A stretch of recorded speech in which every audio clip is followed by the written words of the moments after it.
राष्ट्रीय उत्पन्न टॉपिक त्यामध्ये ही जीडीपी ही संकल्पना आयोगाने बऱ्याच वेळा विचारलेली आहे आणि करंटमध्ये ही बजेट आणि सर्वे वेगवेगळ्या डॉक्युमेंटमध्ये गव्हर्नमेंटच्या ही आकडेवारी करंटच्या अँगलनी चर्चेत असते. म्हणजेच जीडीपी कोर कन्सेप्टच्या अँगलनी प्रश्न येतात, ॲट द सेम टाइम करंटच्या अँगलनीही ही आकडेवारी चर्चेत असते, तीही विचारली जाते. ह्याच्या पलीकडं जीडीपी सोबत अजून आपल्याला एक महत्त्वाची आकडेवारी जी चर्चेत असते ती म्हणजे जीएसडीपी.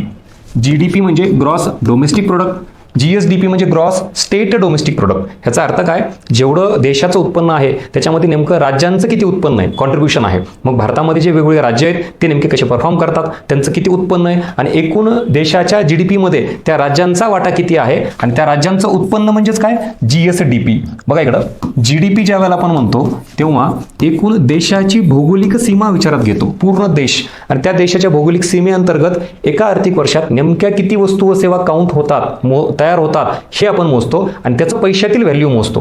आणि मग जी काय व्हॅल्यू येईल त्याला आपण जीडीपी म्हणतो. सेम ज्या वेळेला एखादं राज्य विचारात घेतलं, फॉर एक्झाम्पल महाराष्ट्र, मग या आपल्या राज्याच्या भौगोलिक सीमेअंतर्गत एका आर्थिक वर्षामध्ये ज्या काही वस्तू व सेवा तयार होतील त्या काउंट करायच्या आणि त्याचं पैशातील मूल्य मोजायचं आणि मग जो काही आकडा येईल, फॉर एक्झाम्पल 100 रुपये, हे आपलं राज्याचं उत्पन्न झालं आणि याच राज्याच्या उत्पन्नालाच ग्रॉस स्टेट डोमेस्टिक प्रोडक्ट म्हणजेच जीएसडीपी म्हणायचं.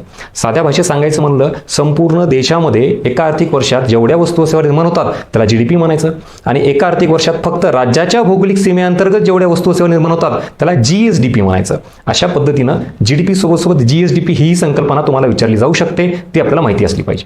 Thank you so much.